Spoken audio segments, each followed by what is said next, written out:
You're listening to The Raw Reaction on the Angry Marks Podcast Network.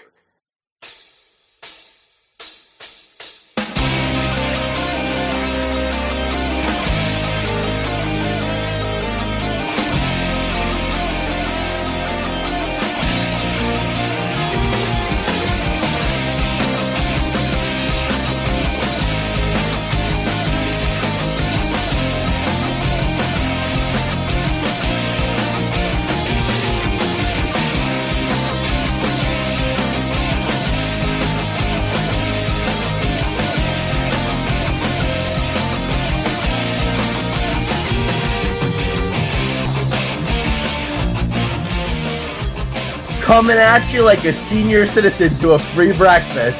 I'm talking about Angry Tensai and my main man, Big Dick. What up, buddy? I'm hanging in there, long and hairy. I'm glad to hear you tonight, buddy. I'm glad to hear you tonight. Welcome to the Raw Reaction, Big Dick. I'm your host, and you're the guy that falls asleep pretty much weekly on the air, and that's your gimmick. With us is our producer, Killer Kev. Vic, what'd you think of Raw tonight, buddy? You know what? I didn't like the fact that we went into Raw, and this is a lead up. This is a throwaway show going into pay-per-view. And we went into Raw without much of a pay-per-view going on. We had, I think, 2 matches, maybe three matches set up beforehand. If you include the Chris Jericho match, which was sort of set up, they had a lot of work to do on setting up the pay-per-view. I didn't like it. Vic, what the hell are you doing over there? What do you mean? I'm touching myself. Can you at least move the phone away from your junk? You're making too much noise. Sorry, man. It was We have slowly hit a new level of rock bottom every week. When I think we can't get any lower, we do. I'm going to tell you something. I actually thought, and I said this to Killer Kev before we got on the air, and he can vouch for me that I said this, I actually really liked tonight's show, and I actually felt like there was like a change in the writing, and it was like a good old-fashioned wrestling show, because I felt like all the matches tonight were essentially matches that I don't think I've ever seen before. It was a lot of different matches tonight, and I really enjoyed the majority of them. I mean, I looked at a match like Mark Henry versus Big E. I liked that match. I enjoyed that match. The ending was a little odd, but I enjoyed it.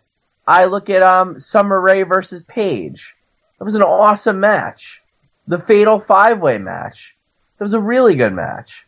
Literally, I looked through tonight's card, and I'm like, this was different. And I think it worked, you know? I could have probably, not that it was a bad match, the Lucha Dragons match versus, the Lucha Dragons and Neville versus, the Union League, I could have done without, but, you know, it was a good show, man. I was happy with it. And you know where I want to start tonight, Big Dick? You know who impressed me the most tonight, and I'm not surprised by it? The Dudley Boys. I was going to say Braun Strowman.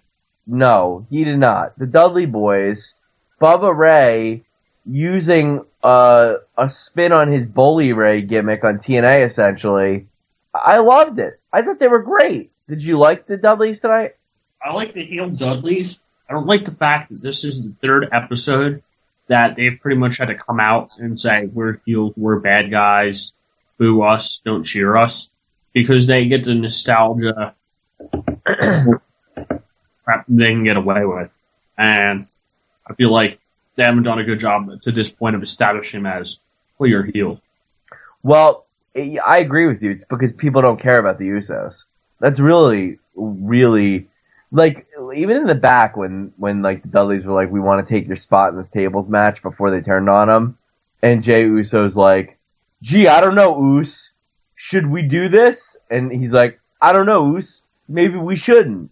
It's like, dude, you guys are such fucking herbs calling each other Us. Like, no one likes you guys. You guys are just like, 60% non-completed versions of Roman Reigns. You guys are just like defective versions in the scratch and dent aisle of Roman Reigns. That's what you guys are. and nobody cares about him. So then when the Dudleys turned on him, like everybody's like, all right, well, whatever. We hate the Usos too. But tonight, I think whoever wrote this, the Dudleys taking away from the tables from the fans, I think is pretty cool. I definitely think they're going to win the tag titles again. This is going to start their run. I'm glad to see that they're doing something different. Yeah, you know what? I think this is the night that finally sort of really established them. I think last Monday it was like, hey, we're going to try to be heels and do something sort of heelish. But like you said, nobody gives a shit about them. And then the other night is SmackDown with nobody, with them boycotting the tables. That was a little bit more of them trying to be heelish. But again, nobody watches SmackDown. Nobody really gives a shit.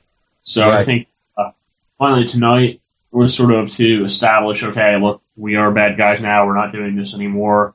Here's a couple bad things. And then the thing that really got my attention, and it's almost, I want to say it's good. I like it because it raises a lot of questions that I thought, like, okay, this is going to be the result, and it wasn't going to be. When they attacked Brock Lesnar, or I'm sorry, when they attacked Roman Reigns. I did not see that coming. That was pretty cool.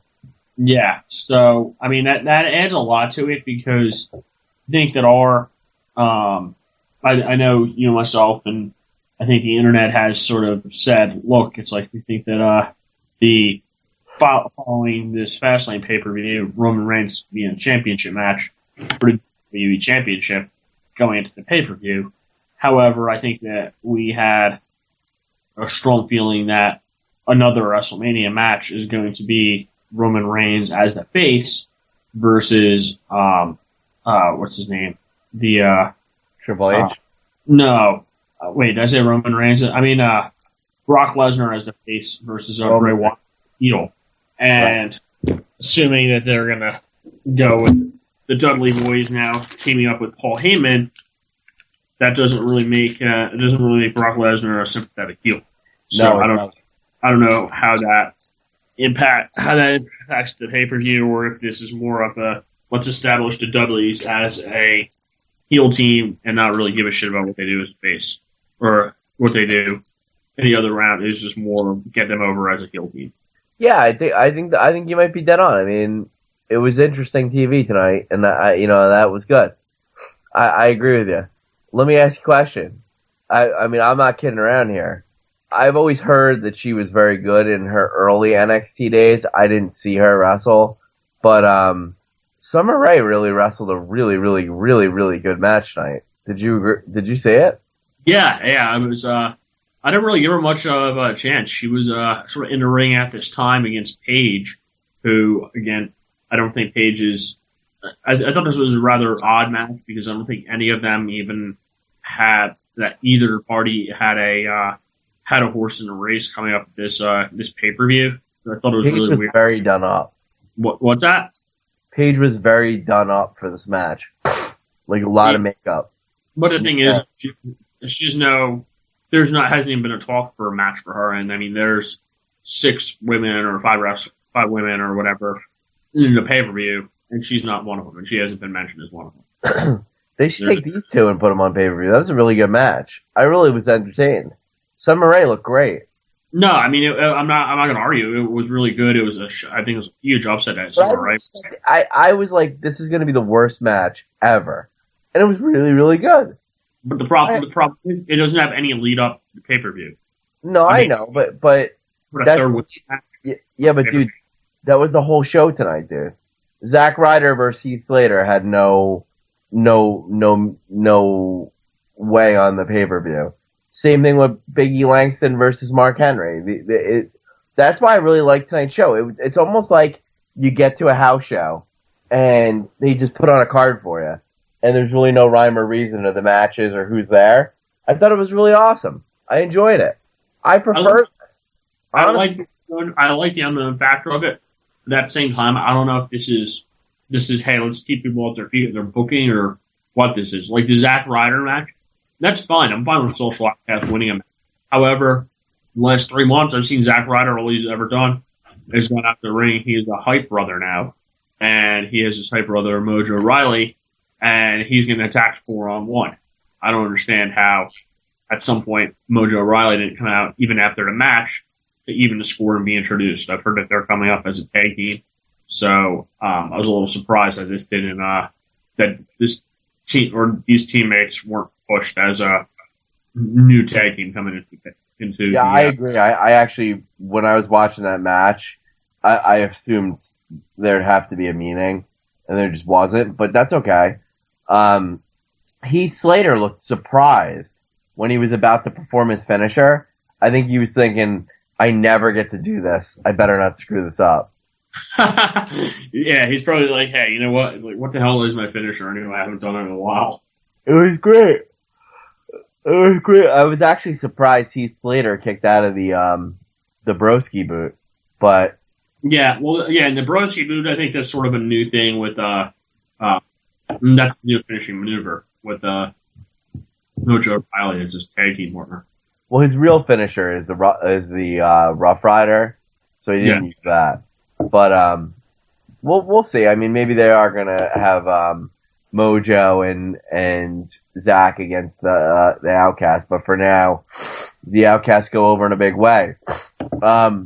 The highlight of the night by far was the Fatal 5-Way match that Stephanie McMahon booked to start the show. It was Dean Ambrose defending his Intercontinental title versus Kevin Owens, Stardust, Tyler Breeze, and Dolph Ziggler. Just a couple things to level set. I'm so pumped to see Tyler Breeze in this match.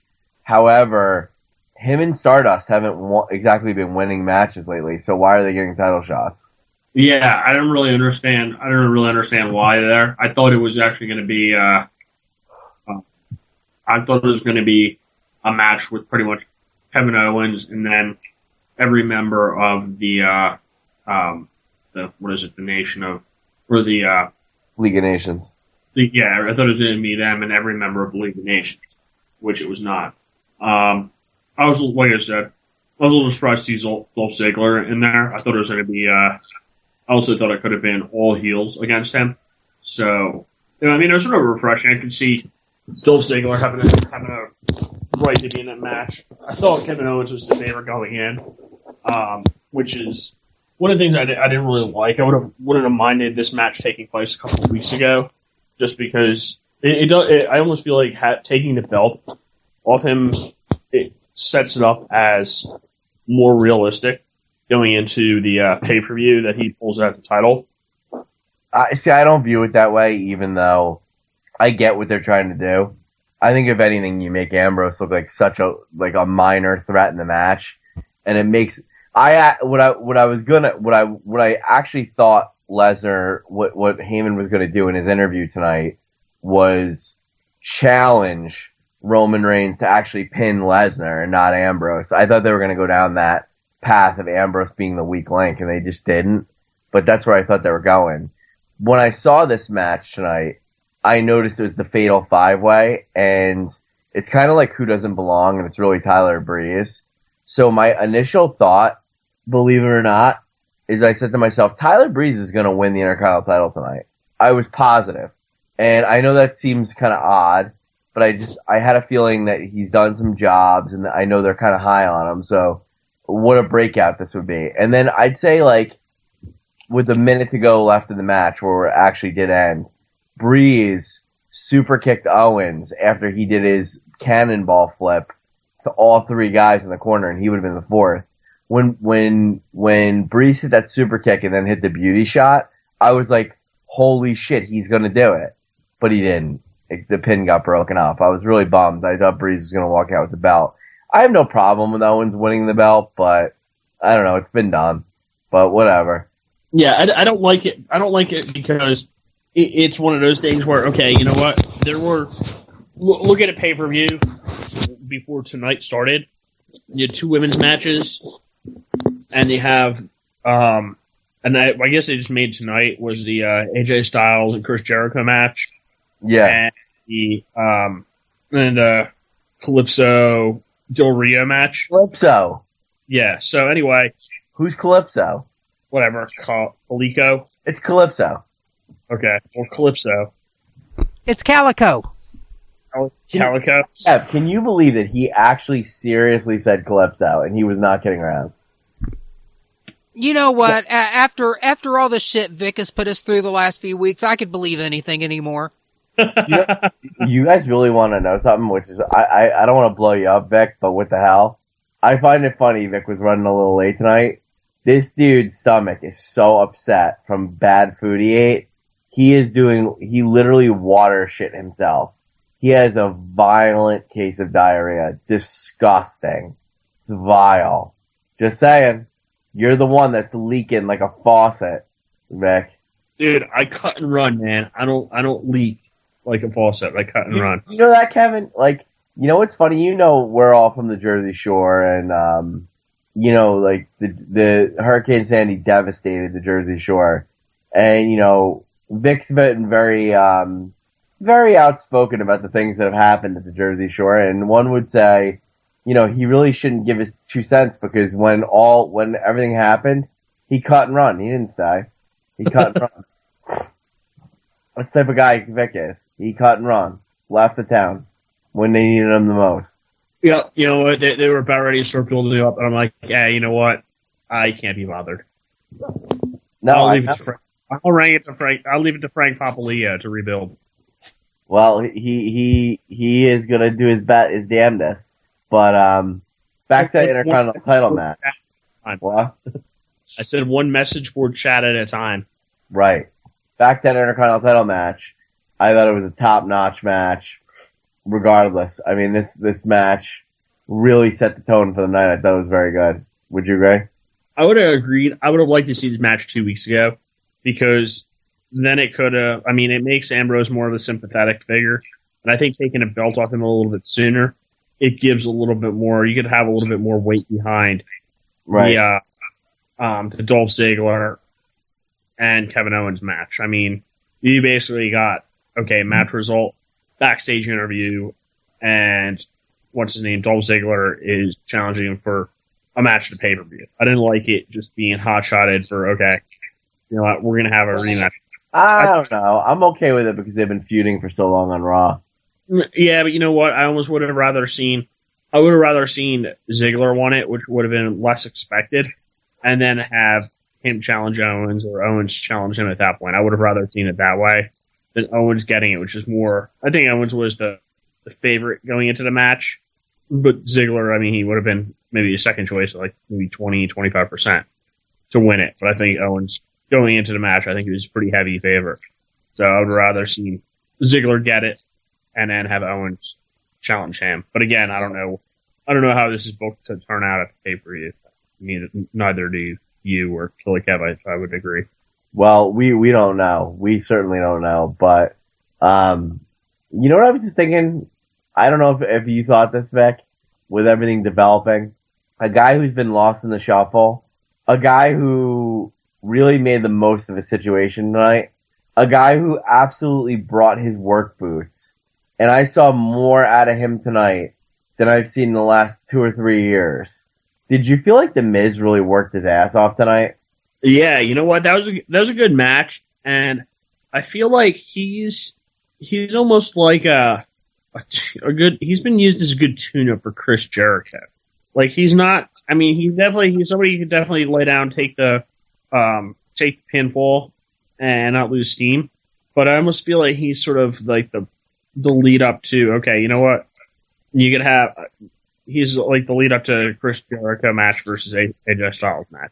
And I feel like he was the same thing before. I don't feel like he's necessarily getting a solid match against like AJ Styles at the pay-per-view. He's getting on Raw and SmackDown leading up to it, where he can take him 10-15 minutes, lose, and it makes both wrestlers look strong. Right, which is the WWE formula of let's trade wins, which you know how much that annoys me. Yes, and speaking of which, we had an AJ Styles Chris Jericho win trade over the last week or so. So as you can imagine, not happy with that. Well, I feel the same way. I mean, that's kind of like John Cena, man. Like and The Rock, like they just both left it too. I mean, you got to get a winner out of the feud, right? Yeah, well, I mean, that's the problem, though. I feel like Miz, and again, I don't know what his situation is with movies. I don't know what his real plan is, but I feel like he's not even getting the matches in the paper. He'll be lucky to get a match. But he's used as sort of he's a you know what he is, and this goes up to my visit a couple weeks ago with the man, the myth, the legend, American Pharaoh. Basically, what they have American Pharaoh. He's banging some other horses a couple times a day. He's out to stud right now. Good for him. If anybody deserves it, it's him. But you know what the Miz is? Miz is the fluffer, which is basically they bring in like a little cute little pony, something, a little tease, a little piece of gel bait for American Pharaoh to sort of warm him up, get him ready for the big match. Something that's pretty to look at, can do a solid job, but nothing that's gonna push him over the edge. So I think that's I want to compare Miz to that. I think Miz is the fluffer. He's good. He can put on a good long match, but I mean he just doesn't have the credibility right now to really go over. I mean, hell, they're putting apparently for the upcoming pay-per-view, they're doing a rematch of David Arnell with the Miz. Or, I'm sorry, not The Miz, with Stardust. Why couldn't that be done with The Miz or have somebody else do it with The Miz? Who is a WWE pay-per-view, WrestleMania pay-per-view main event winner? Right. Right. I'm with you 100%. I'm not disagreeing at all. So, I don't know. I feel like they've devalued The Miz so much, it's going to be hard to bring him back here. I know. I was pleased to see the effort tonight, and I don't want to hear anybody say, "Oh, AJ Styles got that out of him." AJ Styles obviously a great worker, but Miz just responded, man. He just showed up, he did his thing, and he looked good, man. He looked real good. And honestly, it looks like he's been working out too and hitting the iron. He looks like he got bigger. Good for the Miz, man. Take your craft seriously. And Jericho is actually really into this feud. He was brilliant on the mic. I don't know. I think they've really set up a really interesting third match between AJ and Jericho. I mean, I think we all know AJ is going to win it, but I don't know. I thought they did a nice job, so I'm happy with it. Yeah. I mean, I think, like you said, I mean, I think style eventually wins the feud with Jericho, which I think a lot of people think is going to happen. I don't know if that culminates at Fastlane or if this is dragged on up until a best. You know what? I wouldn't mind it showing up at the WrestleMania pay-per-view if they put it like a 30-minute Iron Man match or 2 out of 3 falls or something like that. Just something to make it a little bit more unique. So we know we're going to see we're not going to see an 8-minute to 12-minute wrestling match out of these guys because we have. I think that having a promise of a 20 to 30-minute matchup at the pay-per-view, which could be you could either do a 30-minute time limit or do something with the 2 submission only match or 2 out of 3 falls or last man standing. Something a little bit more just to build on the hatred between these guys. Makes sense to me. Makes absolute sense to me. Yeah, so I think that like you dumping your pants with water shits from your bad burrito you had at Chipotle. You know what, man? I dare anyone on the air, listening live or on syndicated episode, to try a burrito with extra guac from Chipotle. And do you think? I shit your pants 6 minutes later. You're going to. What do you think? Do you think during the election? Not that I want to get political. Do you think during the election, the Bobby Lashley, Donald Trump, Vince McMahon thing is going to get played? Well, so I'm actually surprised it hasn't got played already. I think I've seen about it briefly, but that's about it. What an embarrassment! Yeah, that was pretty bad. I don't like any of it, but still. Yeah, well, I don't mind it because they did it, and it was a charity event. It was for good cause, and WWE is going to do that at WrestleMania. They're going to put what is his name, David Arnell versus not the Miz, versus Red Arrow, Stephen Amell, whatever. And Stardust. No actors at all. What did he say? Stephen Amell and Stardust. Well, who did he say? Going to wrestle at WrestleMania again. Whatever. And then of course, you're going to have Ronda Rousey. And then there's probably The Rock's going to have something, and then they're going to have the Edge and Christian highlight reel. So I think you've sort of filled up the pay-per-view coming up, WrestleMania pay-per-view. You have most of your main, or most of your non-top guy events. Right. So I also don't like the fact that I get that he's a heel authority figure. I get that he's the COO. I get that he's the head shit. But I do not like the fact that Triple H does not have to defend the championship this week. They should just put him against anybody. Let him have a tune-up match. He can just kill someone. You know? Yeah. Or even come out to a ring and just have somebody attack him. I was like, after the League of Nations beat Kalisto, Sin Cara, and Neville, I was like disgusted when Del Rio backstage said, "Oh, I'm gonna challenge Kalisto to a 2 out of 3." It's like, how many times are they gonna do this match, right? Yeah, I don't know. Kalisto, he just doesn't do it for me. There was a Black History Month package for Booker T and Stevie Ray Harlem Heat. That was pretty cool. Got Booker T's former career robbing a liquor store in Houston, I believe it was. When did he do that? How old was he? He was like 16, I think. He was pretty young. I think it was Booker T that did it. He was like 15. That sucked that all came out during WrestleMania when he was fighting Triple H. Because, I think he would have won the title. Yeah. Well, I mean, we can go on this in a second, and I do want to talk about this a little bit what we were chatting about earlier with Peyton Manning and whatnot. But the one thing I have a question about, and I don't know if you discussed this with Killer Kev or by yourself last week, or I might have snored and mentally discussed it with you.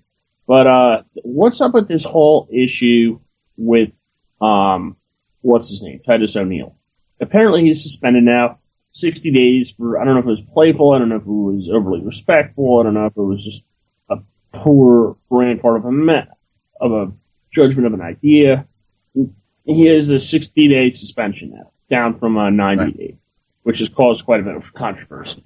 I almost thought, after seeing this and seeing how it was delayed and whatever, I was thinking, hey, you know what? This is the Daniel Bryan retirement. Right now, I mean, we've said it for the last couple of months, really, that he's a decent superstar, has a good push, good look. Not great in the ring, but, I mean, you need to have some matches. I mean, I feel like he's wrestling caliber guys you see Goldberg week 2 in his undefeated wrestling as far as what you guys are making these guys do and sort of jobbing on this. What if this is all a work? How so? Okay, you know what? How much of we are wrestling fans, we watch this every week, and we talk about how shitty the matches have been with him. Like he's been getting fed nobody, and really how insignificant he is. I mean, he's not beating anybody. He's not beating Kevin Owens or even wrestling Kevin Owens for that matter. I mean, he's beating Stardust in a 5-minute match, or 1/4 of the Social Outcasts in a 5-minute match. He's gotten no rub at all leading up, and it wasn't like, oh, I have a new attitude and now I'm beating these lower mid-card guys. No, he went from sort of tone to line, and I mean, he's a big guy, but no real push in the store. Now he's almost a mainstream name because of this. Right. Well, I mean, could you see him getting brought back before WrestleMania? I mean, I think right now I could.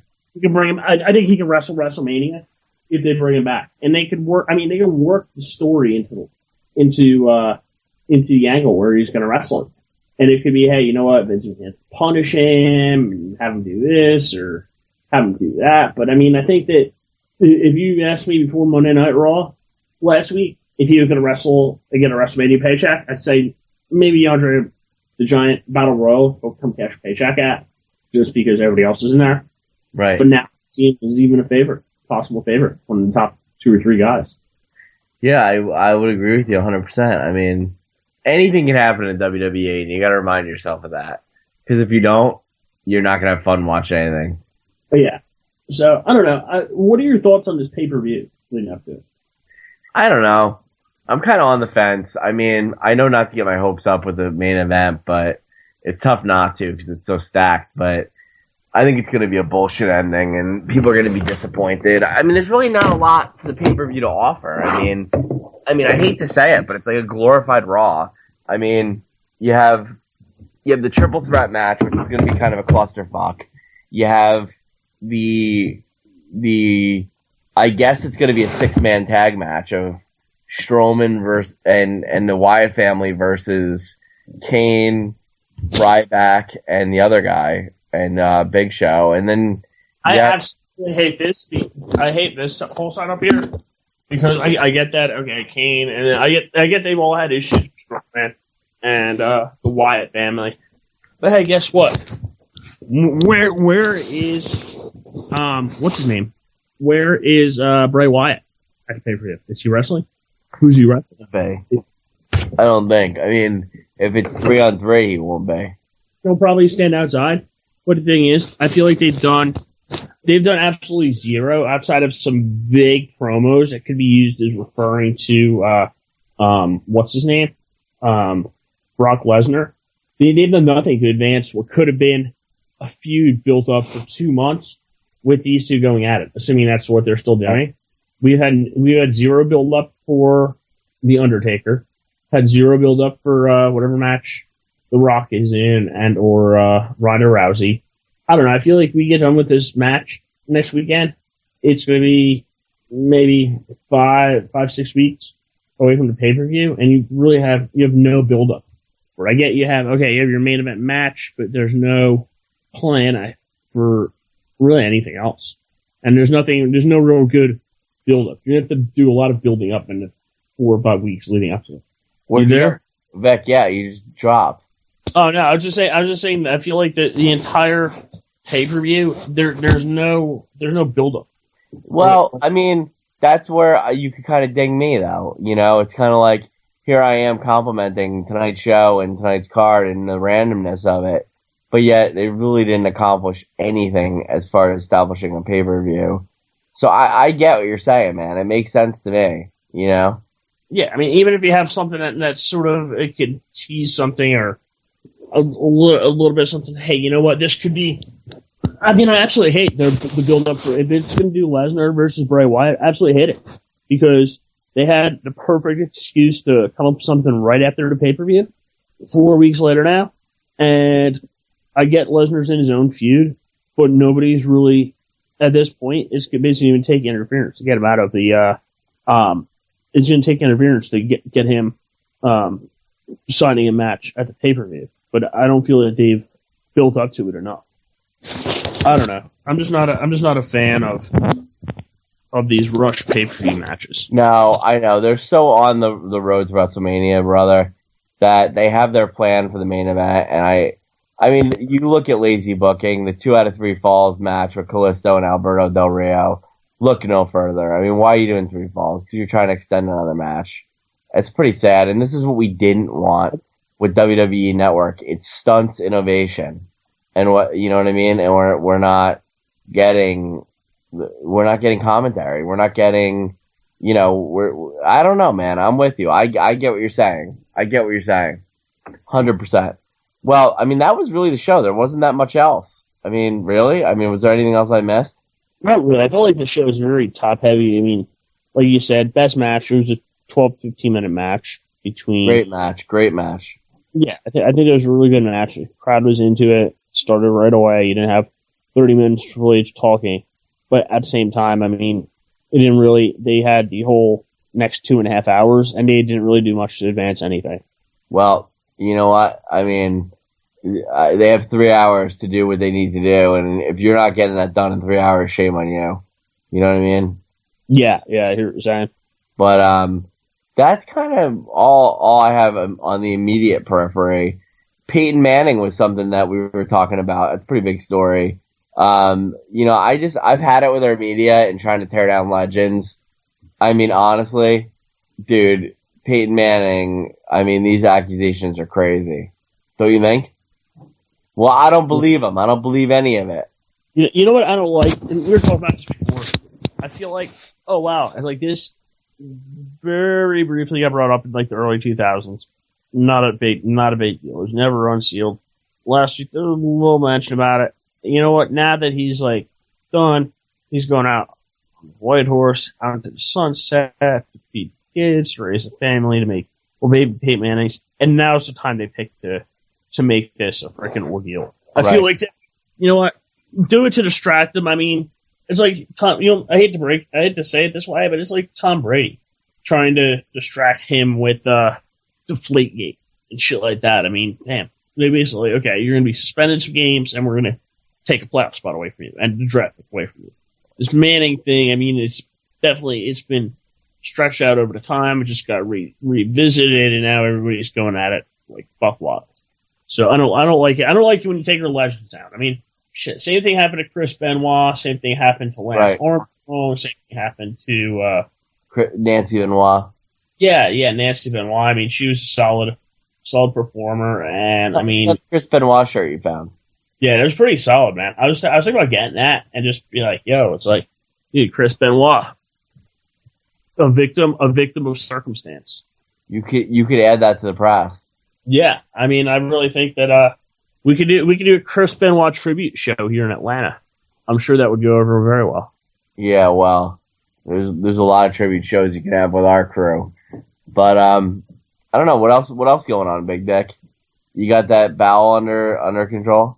Yeah. I think I'm okay right now. I'm feeling a little bit better, at least for the next 5 to 10 minutes. So hopefully I can finish up undeterred. Well, you know that was Raw tonight for sure. Fastlane's coming up. I don't know, man. I don't have too much more to say. Maybe Killer Kev could tell us a little bit about the network and what's upcoming. Killer Kev, you with us tonight? Of course I am. When am I not? Talk to us about the network. Tomorrow night on the Undisputed Wrestling Show, in our first hour, we are going to have TNA star Robbie E. Some of our fans may recognize him more as Rob Echoes from the East Coast. Are you familiar with that name, Mr. Angry Tensai?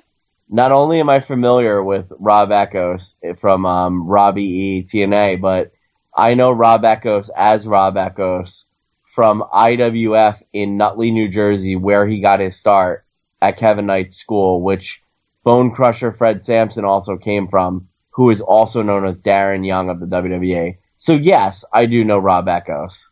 There you go. Johnny on the spot right there, ladies and gentlemen. You didn't expect that out of me, did you? Not that quickly, no. You couldn't have Wikipedia'd that, because I didn't even tell you who was on. It's just I'm from New Jersey, and the college I went to, IWF's like right over there, and Echoes and Sampson, which is Darren Young, they were like really big right when I was getting out of school. And, I think we knew those guys were going to make it, you know?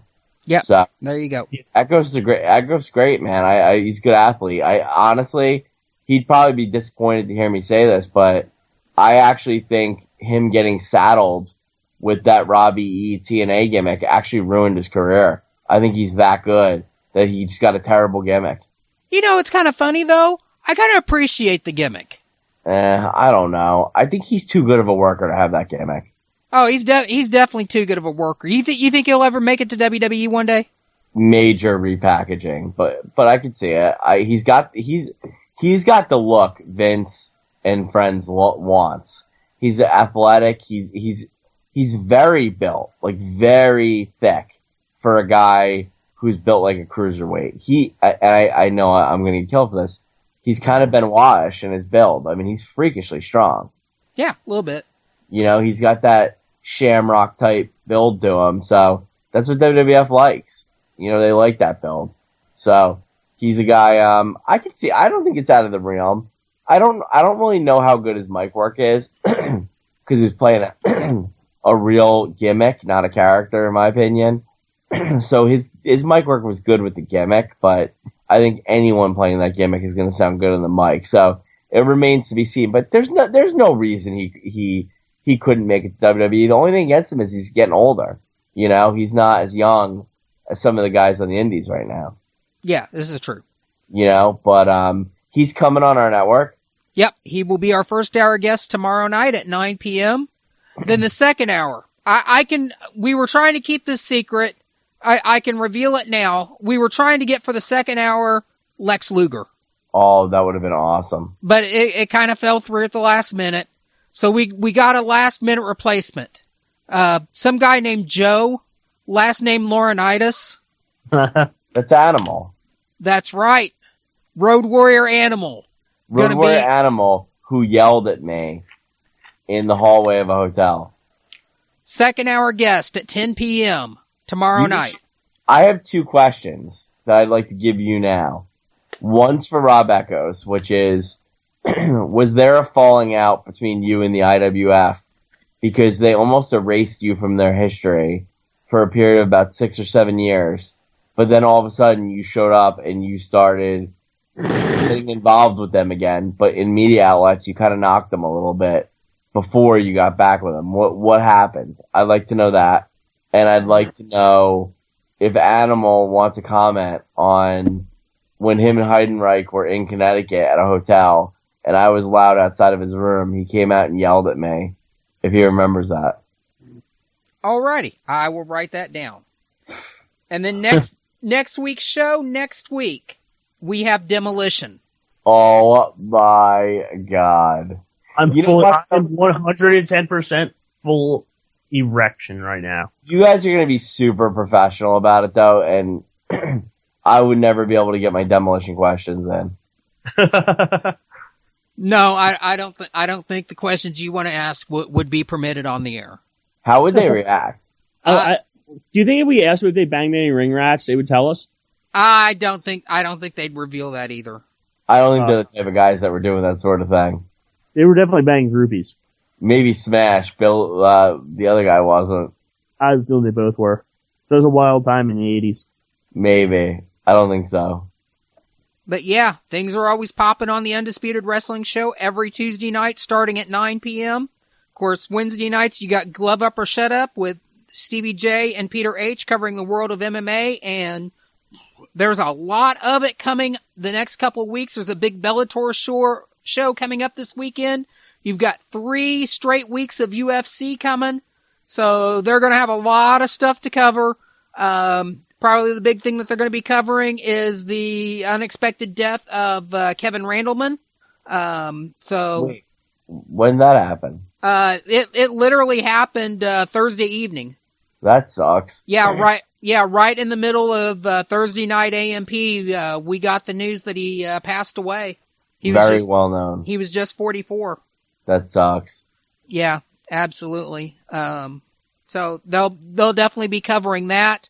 Of course, also Tuesday night after Undisputed Wrestling Show, we'll be recording the latest episode of the Impact Implosion with Seth Draken and Mike Poulin, and that'll be up online Wednesday morning. Thursday night, of course, is Thursday night AMP with Stevie J and Jordan Garber and the great Sudoku, Jason Harland, covering everything in professional wrestling. We'll probably have some more news out of New Japan for sure. Then Friday, it's Over the Top Radio with Ed in San Antonio. And that's, we've got everything covered. Well, it's going to be a great week here on the network for sure. That's awesome. And then, of course, Sunday, you've got the pay-per-view, Fastlane. What about Sweet and Sour Report on Sundays? I haven't done a Sweet and Sour Report in quite a while. Understood. Well, Vic, anything you want to add? All right. Well, I think this was a pretty vibrant show and a pretty hotly contested one. It was good being on the air with everybody. I hope everybody enjoyed the show. I think. Tensai? Yes. By vibrant, you mean we both stayed up throughout the show without falling asleep? Am I surprised you did? Oh, I think both of us. Because you said you were dragging ass at the beginning of the show as well. Yeah, but you know what? This was a good Raw, so, I mean, to me it wasn't, like, great as far as Fastlane goes, but I don't know. I was just interested in the show, so it's easy to be engaging when it's something you're interested in, you know? So. I appreciate both of you staying awake, and that's courtesy of our new sponsor, Brondo. We're pathetic. Honestly, Kevin, we're absolutely pathetic. We're disgraced ourselves and our country. It's okay. You can redeem yourself between now and WrestleMania. We just got to get better. we were hot at one time, but boy, have we hit the wall. You fell off the wagon. We're like that 47-year-old woman who got by for like 20 years being the hot chick, and she just cannot let go that she's not the hot chick anymore. Like, it's just not working for you. Are you talking about Sunny? Oh, man. Did you see it yet? Yes. I saw it. I watched it all. Oh, man. It's sad. It is. But it's not for the, I find it sad not for the reasons that you might think. Why do you think it's sad? Because she is not a porn actress. At all. What is she? They went about this the whole wrong way. Why? This really should have just been a Tammy Sitch sex tape. That's all it should have been. Instead, Vivid tried to make it like she was a porn star. And she's not a porn star. She can't act. So what's wrong with that? What's wrong with that is she doesn't know what the fuck she's doing. And they set it up like this is going to be porn star quality. And they set her up with porn star quality guys. And throughout the whole thing, the two guys that they put her up with constantly had to keep giving her directions right there on camera. Do this. Don't do that. Lay this way. Stop closing your legs up. Oh man. It was just hard to watch. You know, she just absolutely did not know what to do. And I don't think she's ever been fucked that good, to be honest. HBK didn't get it done. Like after 2 orgasms, she's done. She's right. She is, and you could tell they were legit too. They weren't staged, but after 2, she was ready to curl up and nap for a couple hours. And the guys were like, fuck, we're just 10 minutes into this. We got a half hour we gotta fill. Yeah, man. It was bad. But I mean, honestly, if they had just filmed it as a sex tape, you know, just her with some random guy just fucking, you know, that would have been so much better. Well, I'm just happy to know that there was a second guy. I think that makes it even more interesting that they went with not 1 but 2 actors. I think they had to, because I think the first one quit. No, I'm saying I think it makes it even more disgraceful for Sonny that there was 2 different guys. Why disgraceful? Well, because one, you're getting the money, right? She does one person. It's like Farrah and all the people that did it. She's just getting she's getting her money, right? But when you bring in an additional person, it's almost like, okay, we're gonna give you this money, but you gotta go through 2 different people. It's really not the same. It's not as easy as just doing it one time. Well, I don't. Well, considering who Farrah did it with, if for those who don't know, Farrah Abraham, the former star of Teen Mom, who now does a lot of great charity work, by the way, when she's not showing off copies of her fake vagina. She's you know, with at least with Farrah Abraham, you had a huge star at the time in a guy named James Dean. So, you know, not only does he know definitely how to do it right, she could act. Honestly enough, she wasn't really ever meant to be an actress, but you know, she understood the medium and the content that she was dealing with and did that perfect. I don't even know if Sunny's even watched a porno, to be honest. From the way she acted, I don't know. Poor Sonny. You know, well, I mean, she got her money. I hope she never does this again. Couldn't she have gotten in a little bit better shape for it? I don't think she could have, honestly. She probably didn't care that much. Remember when she got in the Hall of Fame, she got in good shape for a while? Well, yeah, it's Vince McMahon money. She should have did it. She should have got in shape. You know? It's too bad. Well, Vivid wasn't going to sit on this for very long anyway, and they don't give a shit. They, you know, I'll be honest, they used her. They absolutely used her. For what? Why? What was their, like, why did they want to do it now? Instant profit. Yeah, but why didn't they do it a year ago? Probably because Sonny didn't want to do it a year ago. Yeah. You know, so as soon as she kind of made her intentions clear, they jumped right on it. What do you think HBK made of this? I'm pretty sure he's lost his smile. And maybe his erection. What do you think the people backstage think? Oh, who knows? Who absolutely knows? I don't know. Is the door closed on Sonny returning to WWE? I'm pretty sure it is at this point. Too bad. You know, I mean, and not even for the porn thing. I think putting a ring on sale is probably what did it. Oh yeah. Well, she did it, and it's immortalized on video. Oh, I loved one line that she was doing, though. What was it? Oh, right in the middle of it, and I missed it the first time I watched it. Yes, I actually watched this twice. I missed it the first time, but I forget which segment it was in. But while this guy's just drilling her, she just all of a sudden pops up. You realize you're fucking a Hall of Famer, right? She said that? She said that. Oh, and I'm thinking, you sold yourself out to porn? And you think that line means anything? Oh, man. I mean, and yeah, don't get me wrong, I love porn. I have a lot of respect for porn. There's nothing wrong in the world with porn. I don't have any problem with anybody doing porn. I don't have a problem with Sonny necessarily doing porn. But you gotta realize a little bit of something when you are doing porn. You have to realize that on some level it is a little bit debasing. So trying to come off with that line, you know, with the way her life has gone, just an absolute throwaway line. Well, she felt it was something that needed to be said because it's still real to her.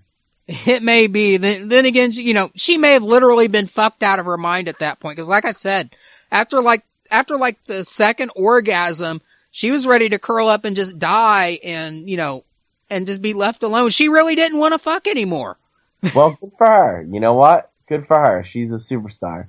Yeah, there you go. One other line I really liked out of it. I think it was in the first segment. After the guy made her come like the fifth time. He's still screwing her and he's trying to reposition her and she just kind of in this half sleepy, ready to check out voice asks, "What are you doing?" And you could just tell the guy was kind of frustrated because she kept trying to curl up and everything and he's still trying to perform. And she asked that question. He just pretty much says, "Any damn thing I want to." Wow. And he was just annoyed. I think that's probably why you needed the second guy, because the first guy probably lost about all his professionalism trying to deal with this. Good. So it was bad. I have a big question. Was this all done in the same day? Probably not. I wouldn't think so. But I'd say it was probably done over a weekend. Oh boy. Will Sonny escort? No telling. But if she's going to, she needs to get together with your boy. Oh yeah, I'm sure he would. We would love that. Anyway, good stuff, Kev. Thanks for having us on tonight. Well, thanks for showing up. It's an honor. We'll see everybody next week. Raw reaction for life. Hit the music.